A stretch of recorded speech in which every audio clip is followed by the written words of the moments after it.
the missing link costing retailers millions in lost sales. A very interesting article was recently featured in Inside Small Business, and I thought would be worth sharing. With the ABS reporting that retail sales have come in below expectations for the third month in a row, it's not the brands stocked, the fancy window displays, or even the sales and discounts offered which will rescue retailers from further stagnation. Many small business retailers would be shocked to learn that money is literally walking out of their doors in full view of staff, despite them having the power to stop it. The biggest plague killing retail in Australia is the phenomenon of customers being ignored. Even the largest retail chains pitching themselves at aspirational women wanting to embrace style and elegance are not immune to the broken link in their retail chain operations. Once ignored, customers simply turn their backs on ignorant sales staff and poor service and take their cash elsewhere, usually online. Once online, shoppers also take to social media to name and shame the shoddy service that made them walk out the retail door. The social media caning that retail giants David Jones and Myers received when they slashed staffing numbers was harsh and saw unhappy customers walk out of the store in frustration at the lack of staff available to assist them. One Myer campaign talked about finding wonderful.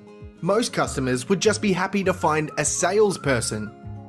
In my opinion, having recently gone undercover to expose the so-called service levels across 3 major chain store brands, this notion is a stretch. The investigation revealed well-known retailers are failing to recognise the significance of the right staff, available at the right time and with the right attitude, with basic errors in their staffing focus, including staff chatting among themselves for over 5 minutes while a customer walked around the store collecting garments to try on. Being asked, "Are you right?" as an opening line. Poorly presented shop floor staff damaging retail brands.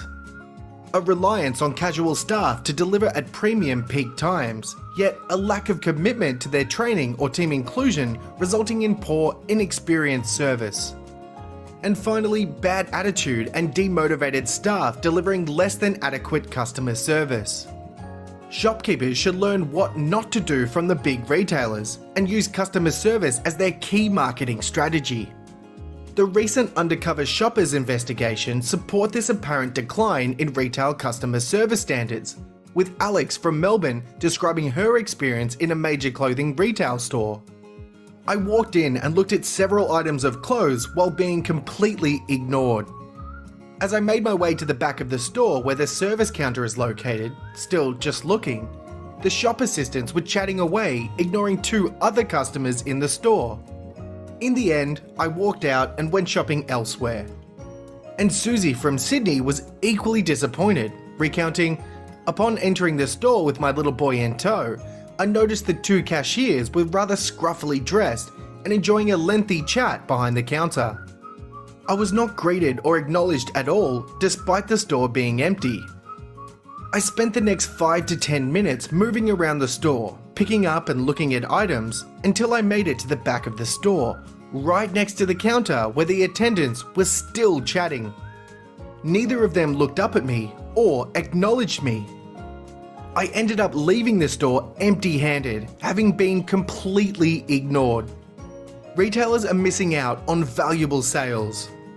This is where SMEs, often with owners in their store, customer-facing daily, can stand out and ensure shoppers return time and again, choosing local suburbs over large malls, simply for the promise of a welcome smile, a friendly greeting, and memorable service.